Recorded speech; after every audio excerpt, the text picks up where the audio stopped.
Welcome to the Smart Business Revolution. Revolution. Revolution. Revolution. You want a revolution? You say you want a revolution? Revolution. The revolution. It's going on right now. Welcome to The Revolution, the Smart Business Revolution podcast, where we ask today's most successful entrepreneurs to share the tools and strategies they use to build relationships and connections to grow their revenue. Now, your host for The Revolution, John Corcoran.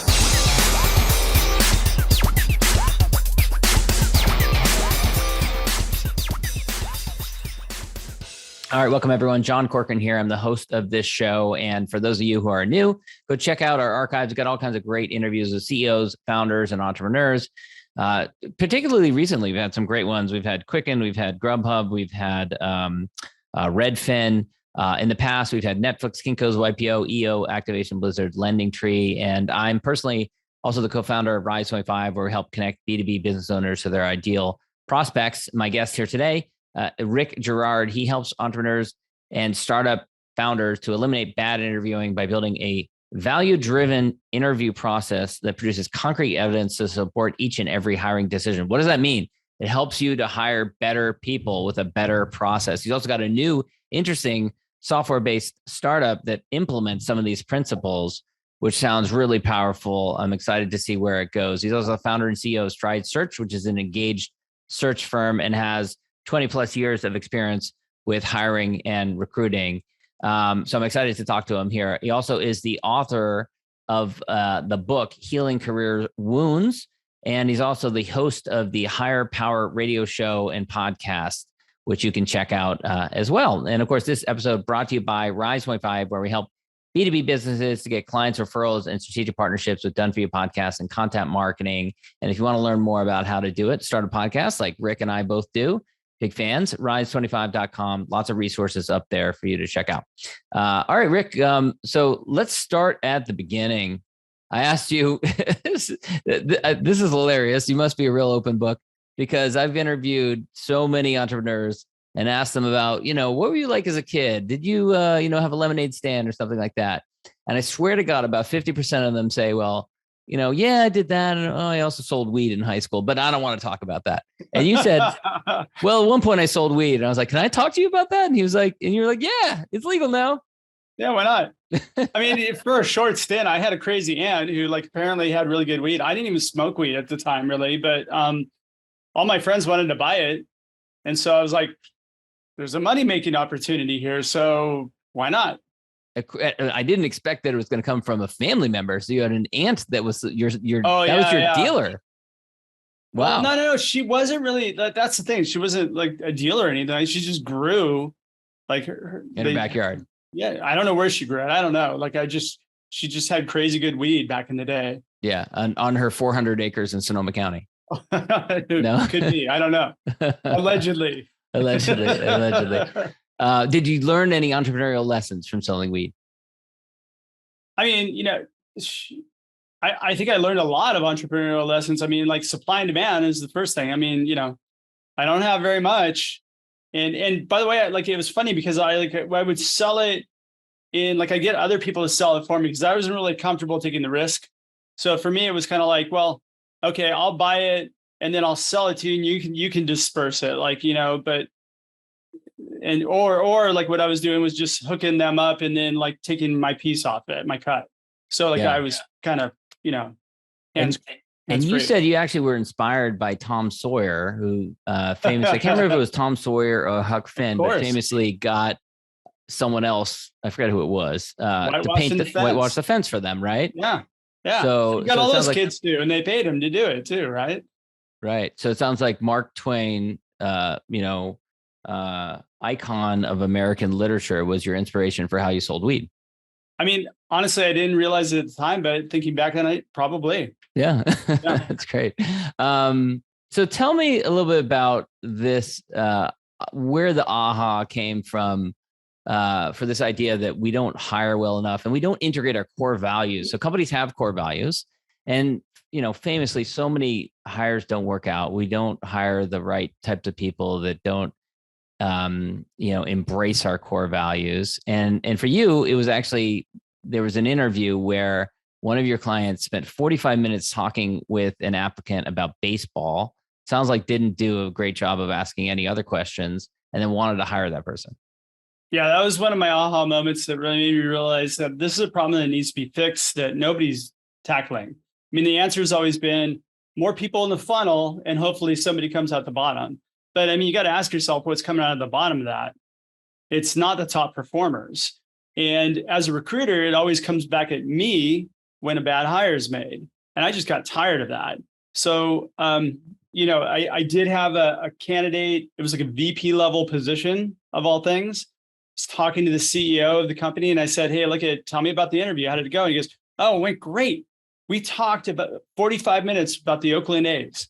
His favorite player is my favorite player. And it was fantastic. And I'm like, whoa, hold on. Let me back up here. Did you talk anything about the role? Yeah. We talked but most of the conversation was about baseball. And I was dumbfounded. I did not know what to do. I'm like, you know what? This is the problem that needs to be solved. And then I realized that we've never been trained how to interview people. I mean, we basically, if you're new, you just Google how to interview and people bring up these basic questions that really don't give you any light in who the person is. They're just kind of generic, speed dating questions in a way. And so fast forward, you mentioned core values of companies. Everybody's got them. Well, a lot of people don't have them. And the ones that do, a lot of the core values tend to be aspirational. They're not really how the company operates. And so it sounds like it's not as, first of all, a lot of these companies you're working with don't have core values. So it's hard to do an interview based on core values. You don't know what your core values are. And even if you do, if they're aspirational, it's not like you can just say amazing client service, go answer how you're going to provide amazing client service. It doesn't sound like that would be the best question to ask in an interview. Yeah. I mean, we can't ask direct questions around that are aimed at what you're trying to get. You kind of have to ask roundabout questions, but yeah, again, if you don't have core values, honestly, somebody said core values that are not in action are hallucinations. Right. So, and I heard that the other day from somebody. Yeah. I don't know where I got it. Sounds accurate. Yeah. So whoever said it, great credit, but it's true. But it's one of those things that's really so important because you're giving people a decision-making tool. You're enabling your people to make the correct decisions within your organization so that they hire the right people, so they make the right choices in regards to customers and everything else. What I found is that a lot of times the core values are just not deep enough or they're not specific enough. There should be kind of like we have one, it's you first, right? And so it's about understanding you as a human first before me, and we have kind of a saying that, prescription before diagnosis is malpractice, right? So it's really about, and we've got kind of a paragraph about what that means and how you're evaluated. Now, when we come into a meeting and we're talking about making decisions on things, people in our organization are questioning, but are we really looking at them first? Is it about them first or is it about us first? And so it does help shape the way in which decisions are made and how we're going to be successful as a company because we're adhering to our values. So give me an example. So, a company has a particular core value. How do they use that in an interview in a way that extracts a meaningful answer that gives them some concrete knowledge that helps them decide whether this person's going to fit within their organization? Yeah, totally. I learned this I interviewed at Amazon years ago. I had a friend who was trying to get me to come work there and head up some recruiting for him. And they brought me in and, behavioral interviewing questions are by far the most accurate way to extract data that's going to support whether or not somebody should be hired. So questions around here's a circumstance. What? No, those are situational. Okay. So situational can be fudged and lied. People can be intuitive and go, oh, I'd probably handle the situation this way. Right. So behavior is more very what different you've done than in the past. Yes. Walk me through a time in which you had to deal with this issue. Okay. And what ends up happening is now you're going into the weeds of how somebody operates. This is far more important than, how would you handle a situation like this? Because again, somebody can kind of read your cues and they can lie and they can totally work their way through. But what they can't fake is exactly the work that they've done and how they did it. And what I found is that A players, like people who are really strong performers, can tell you step by step exactly how they do things. So first I saw this problem over here, and then I brought in X, Y, and Z, and we were able to tackle that problem. But then another problem rose up, and we were able to and they'll walk you through how they actually solved that problem and created value for the company. That doesn't happen with really any other type of interview. And that's the most valuable content that you can make decisions on. When you walk out of an interview, you should be able to say thumbs up or thumbs down, based on that interview. Every person should be able to do that. If you can't do that, you're asking the wrong questions.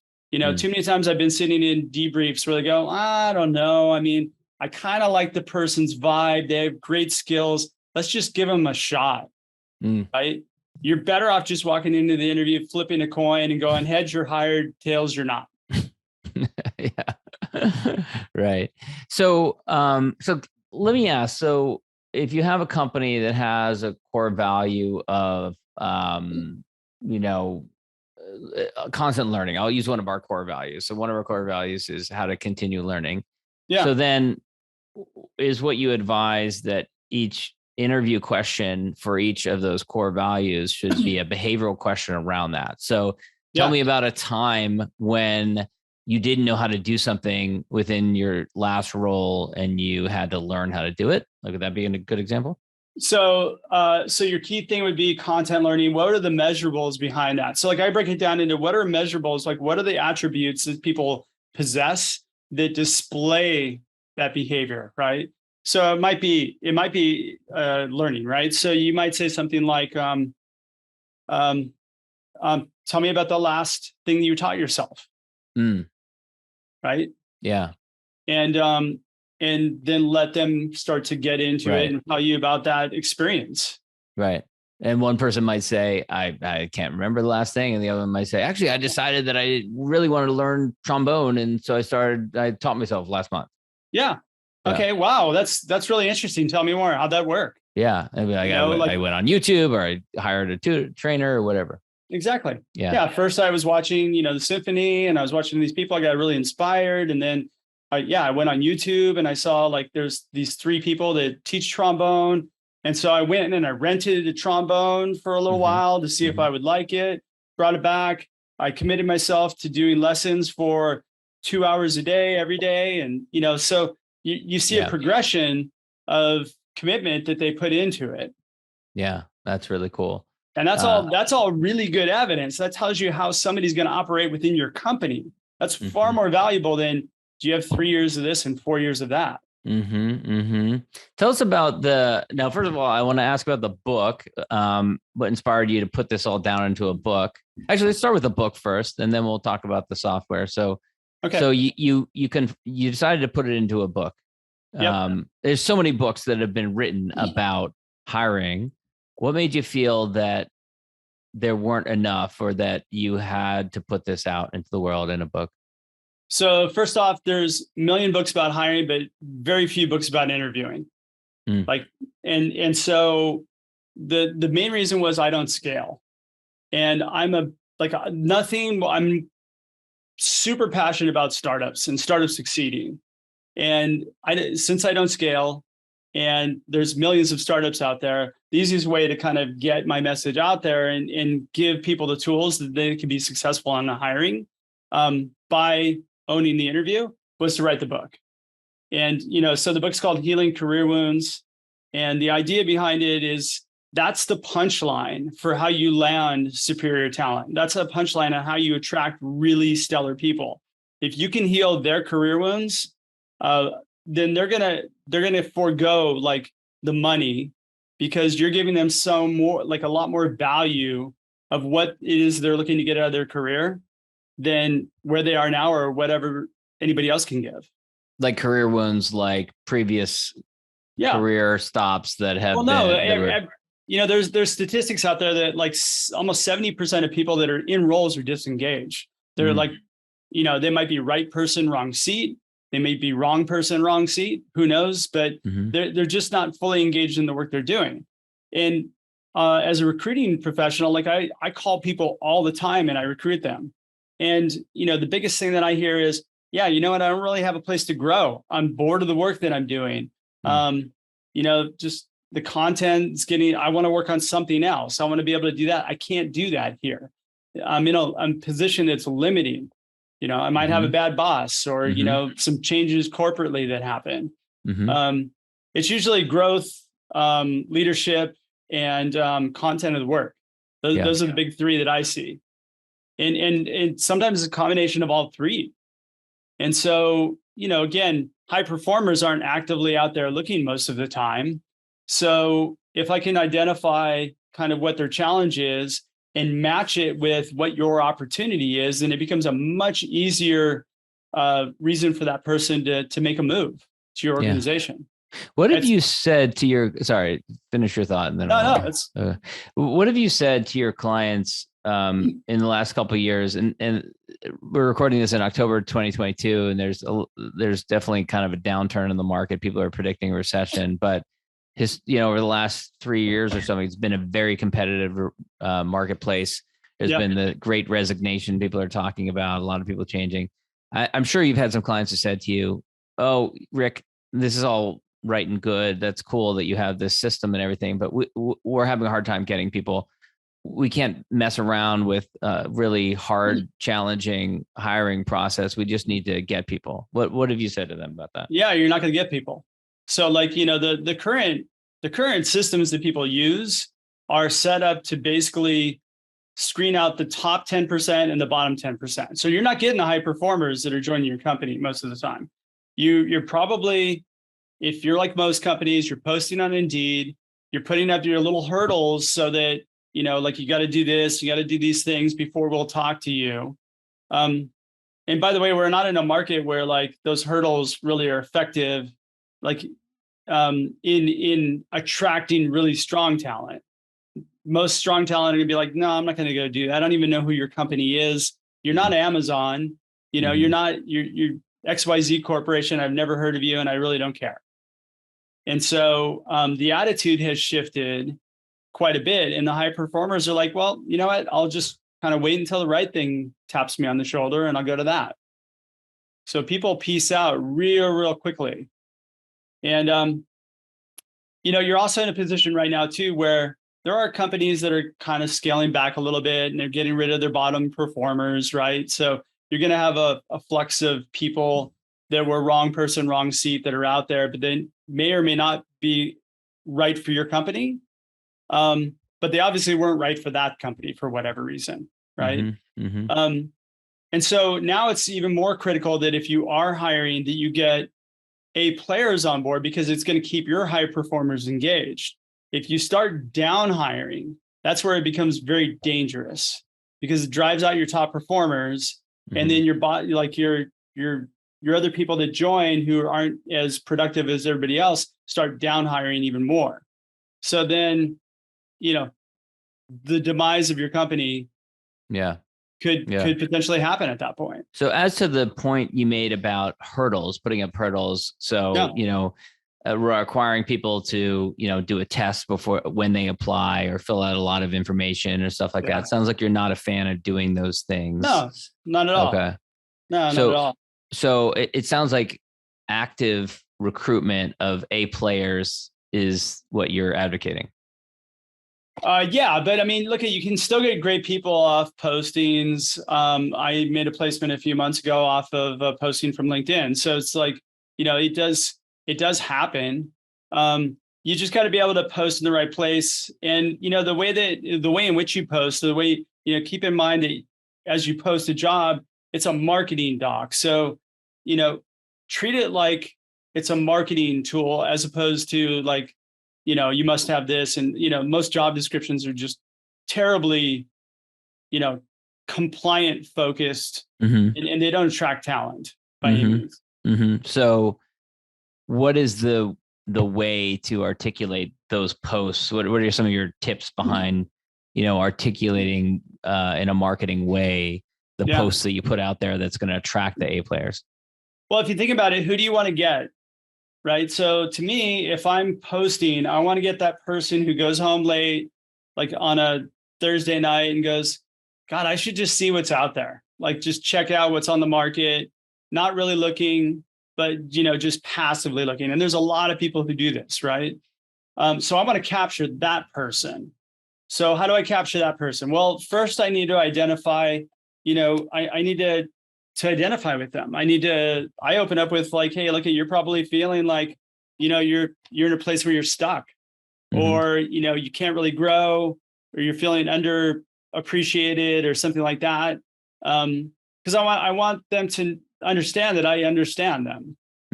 Right. And if they think that I'm speaking to them, which I am, then they're going to keep reading on. So I don't open up with anything that has to do with, hey, look at, we're great. We're this, we have these founders and this money, and, we've been doing this much business. And, you do the exact opposite of what everybody else is doing, and you get really good people. And then at the end of it, we actually put a call to action on there. So if you're interested, don't send us a resume.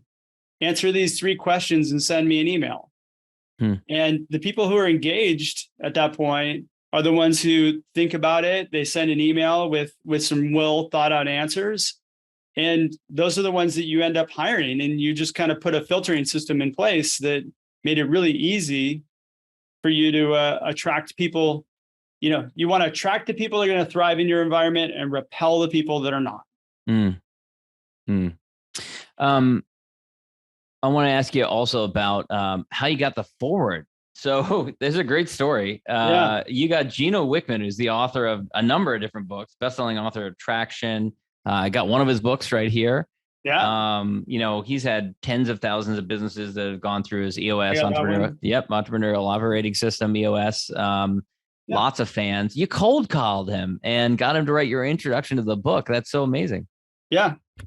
I mean, basically, so the system that I've been part of companies that run EOS, and so I'm a huge EOS fan. And one of the things that I was thinking was, look, we talk a lot about you want to hire people that get it, want it, and have the capacity to do the work. Gino's words, right? But we don't tell people how in the interview to identify whether or not people get it, want it, or have the capacity to do the work. Now, there are some methodologies that have been out there for like years and years that, probably work, but they don't really tie to your corporate values deep enough. So you can get close. It's kind of like, you have a target on the barn wall, you just throw it, you're hitting the wall. So you're close, but that's never been good enough for me. I always wanted to hit the target. So I just called Gino and said, hey, look, this is what we're doing. We're solving for EOS customers. We're teaching them how to interview effectively. And it was kind of funny because he's like, well, I don't really write forwards that much. And I go, well, let me send you the manuscript, take a look at it. If it resonates with you, great. And if it doesn't, that's fine too. And a week later, I got an email back. He's like, okay, I'll do the forward. Wow.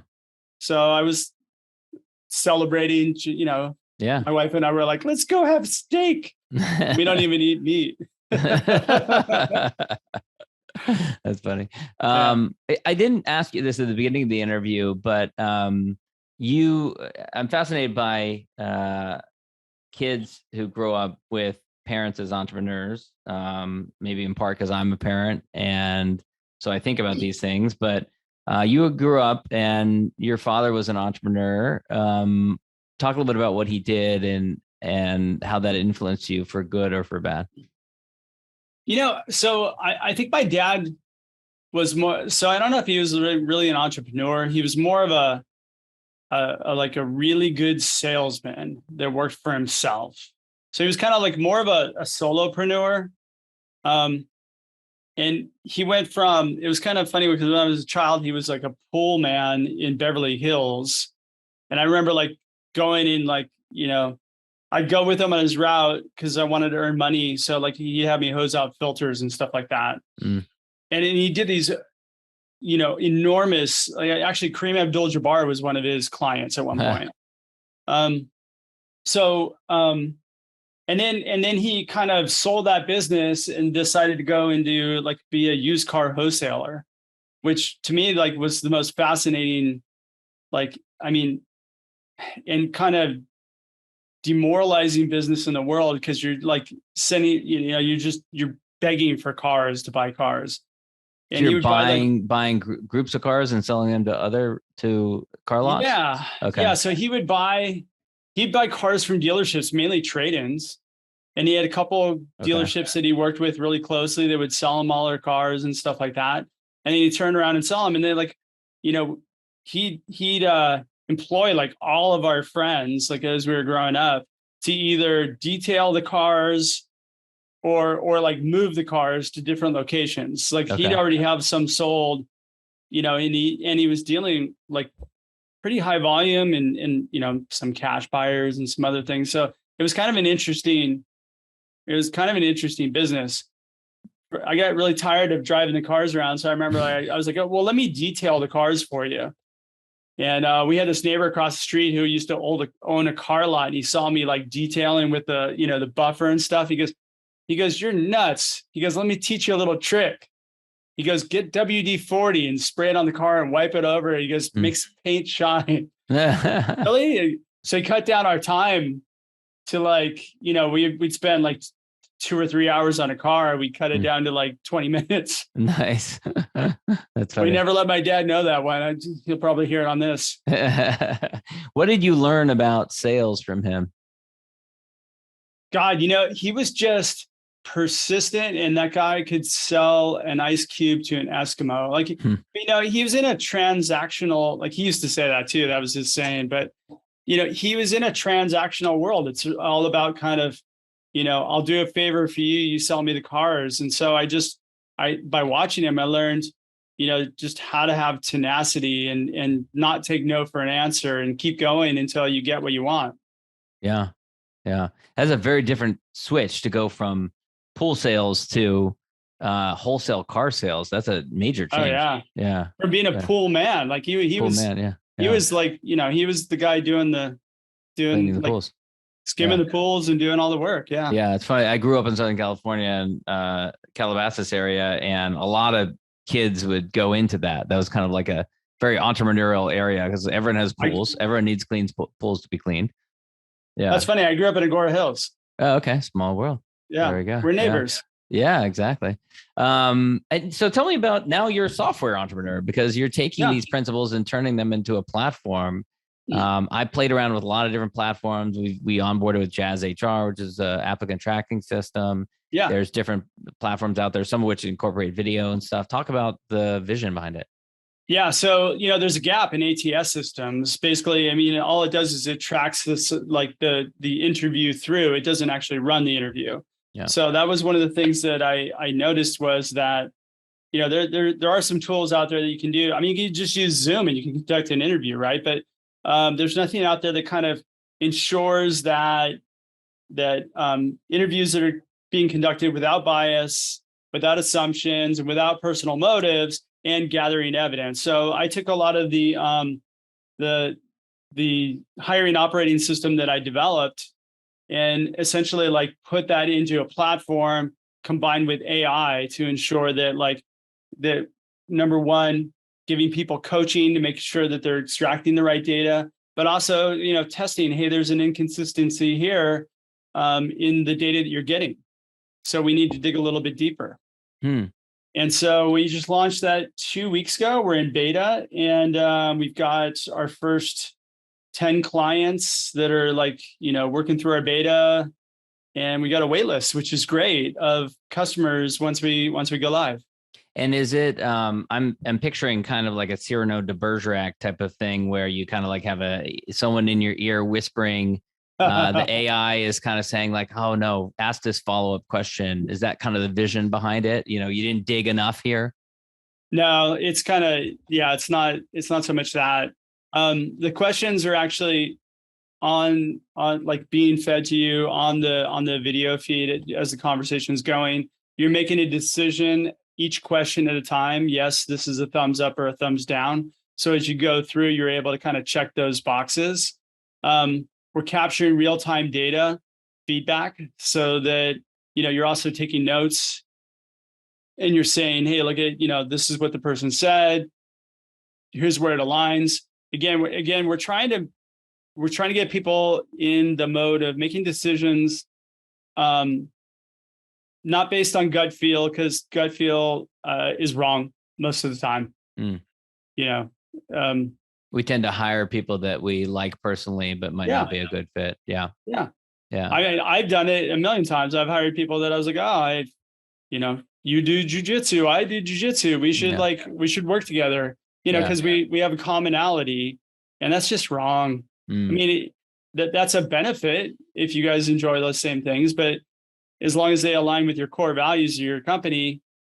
But, there's probably somebody else better out there who you could have interviewed, who you passed on because you didn't see it. Yeah. Yeah. What about, you mentioned earlier that Amazon, you found that they hire more for core value fit than they do for skills fit.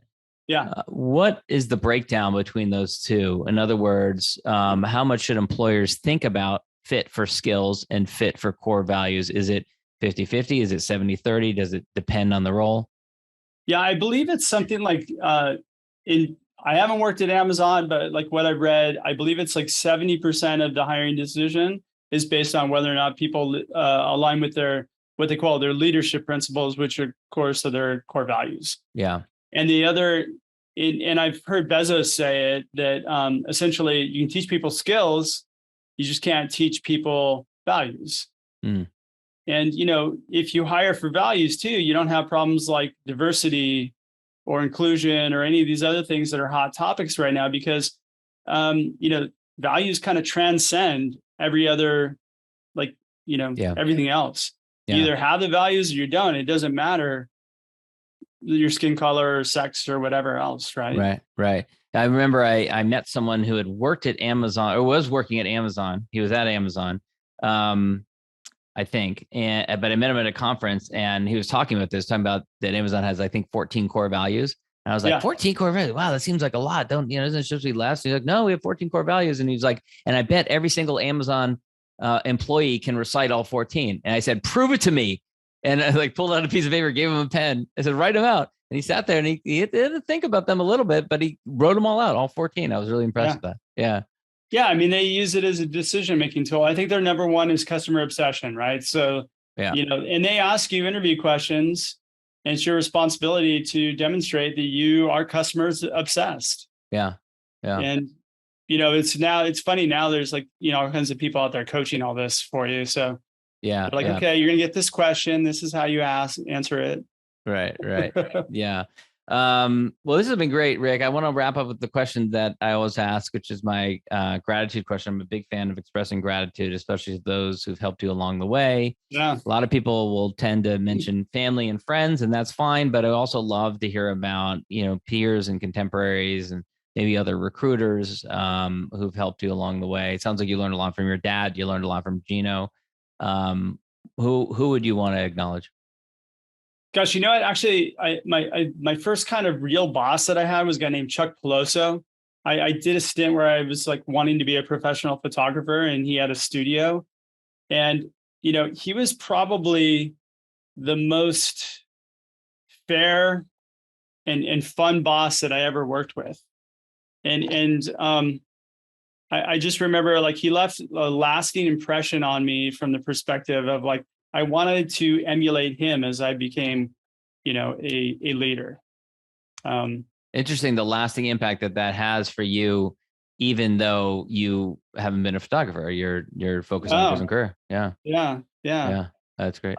And I think the other, if I could do two, I mean, the other kind of impactful piece for me was, I had a stint when, a lifetime ago when I lived in Hawaii, where I met some people in, this is going to sound super controversial, but the pickup artist community.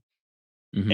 And there was some things that I learned from them that were very fascinating. They made me start thinking about how people make decisions from a primal perspective. And I think I really appreciated kind of being exposed to that community. There's a lot of sliminess to it, but some of the techniques and some of the things that I learned, just how people operate, in the primal brain was really impactful to how I evolved as a human. Yeah. And Neil Strauss's book, The Game, is really kind of a book that kind of brought a lot of those issues out and kind of talked about them. Well, this has been great, Rick. So tell us about where can people go to learn more about you? Higher Power Radio is the podcast. Healing Creator Wounds is the name of the book. The new software company. Tell us all, where can people go? Yeah, so the new company is called Intertru. It's intertru.ai. You can go to the website right now. Where if you're interested and you want to run an interview platform built around your core values, sign up, send us an email. We're building our wait list. We would love to talk to you about it. So Higher Power Radio, it's not a religious show, by the way. It's HIRE Power Radio. And we broadcast live every Tuesday at noon. And you can get the book on Amazon, Healing Career Wounds, or if you want to talk to me, you can just drop me an email at rick@stridesearch.com. I will say I try to prioritize things, but I get like 100 emails like everybody else on a daily basis. So give me a few days. Don't get mad at me if I don't get back to you quickly. No worries. All right, Rick, thanks so much. Thanks for having me. Thank you for listening to the Smart Business Revolution podcast with John Corcoran. Find out more at smartbusinessrevolution.com. And while you're there, sign up for our email list and join the revolution. Revolution. And be listening for the next episode of the Smart Business Revolution podcast.